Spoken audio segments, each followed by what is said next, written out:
इसलिए इसकी चर्चा कर रहा हूं। चाहे अयोध्या का प्रभु श्री राम का मंदिर हो, आज कुछ लोग कह रहे हैं कि किस प्रकार से वहां पर चर्चा कर रहे हैं। मैं आज उस चर्चा पर जरूर आऊंगा मित्रों। ये वही लोग हैं जिन्होंने प्रभु श्री राम के होने के अस्तित्व पर सवाल उठाया था, सुप्रीम कोर्ट में हल्फनामा दायर किया था कि प्रभु श्री राम एक काल्पनिक चीज हैं। उन्होंने कहा था कि श्री राम सेतु के होने पर सवाल उठाया था।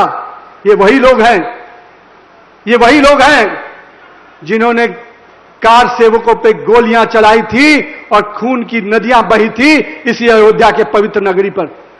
आज वो बात करते हैं, आस्था की बात करते हैं, और ये घड़ियाली आंसू बहाने वाले लोग कभी हिंदू धर्म की आस्था की पर बात उठा ही नहीं सकते।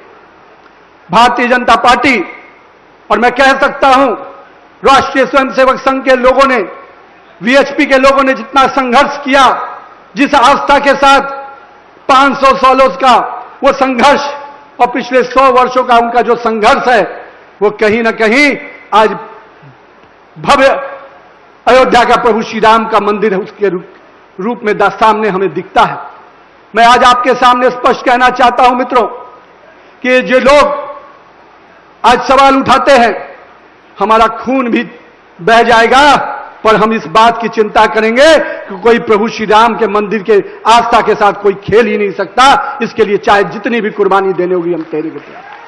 हमारी सरकार ने स्पष्ट किया है, हम कार्रवाई भी करेंगे, हम जो चीजें हैं उसमें सुधार भी करेंगे, पर जो ये हिंदू विरोधी ताकतें जिन्होंने हमेशा हिंदू धर्म का अपमान किया हो, हिंदू देवी देवताओं का अपमान किया हो, जिन्होंने हमारी आस्था के साथ खेला हो, आज अगर राजनीति रोटी सेकना चाहते हैं तो मैं आपको स्पष्ट रूप से कहता हूं, राहुल गांधी जी, अखिलेश यादव जी या केजरीवाल हो, आप हिंदू धर्म को इतना कमजोर मत समझिए कि आपके झांसे में आएंगे, आपके भरमाने पे आएंगे। हमने देखा है जब हिंदू देवी देवताओं का अपमान होता है तो आप मौन रहते हैं। हमने देखा है तमिलनाडु में जब हिंदू देवी पूजा की पद्धति पर सवाल उठता है तो आपके शागिर्द अपमानित करते हैं, आप चुप रहते हैं। बिहार में जब रामचरितमानस का अपमान हुआ उस समय कांग्रेस के लोग मौन बैठे हुए थे।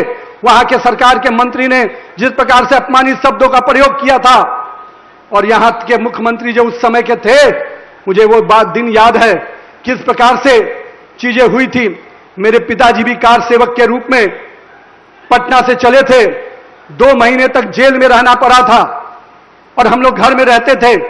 हमें लगता था कब मेरे पिताजी लौट के आएंगे। मैं उस समय मुश्किल से 10-11 साल का रहा हूंगा। हमारे घर में समझ में नहीं आता था कि पिताजी जिस उद्देश्य से गए हैं लौटेंगे कि नहीं लौटेंगे। 2-2 महीने जेल रहे और हमसे हमारी आस्था का सवाल उठाओगे।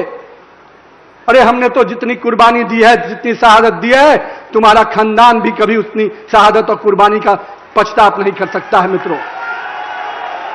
आपने तो खून की नदियां बहाई हैं। आपकी विरासत हिंदुओं पे गोली चलाने की रही है और हमारी विरासत अपने देवी देवताओं की आस्था के लिए कुर्बान होने की रही है मित्रों। इसलिए मैं आपके माध्यम से स्पष्ट रूप से कहता हूं, हमने विरासत को संजोया भी है, हम उसको संभालेंगे भी और उस पर गर्व करने के लिए हर हिंदू को प्रेरित करेंगे मित्रों। आज के दिन मैं आज उत्तर प्रदेश के चुनाव के शंखनाद के रूप में आया था, चुनाव के तैयारी के लिए आया था। मुझे को देखने को मिला कि जिस प्रकार से लखनऊ के कार्यकर्ताओं ने उत्साह के साथ एक अलग ही वातावरण में मुझे मिलने पहुंचे, तो मुझे लगा उत्तर प्रदेश के कार्यकर्ताओं में इतनी ताकत है कि उसे ऐसे विपक्षियों को जवाब भी मिलेगा और आने वाले समय में ये कार्यकर्ता एक एक विषय का जवाब जनता के बीच में लेके जाएंगे मित्रों। हम मानते हैं पिछले समय में जिन विषयों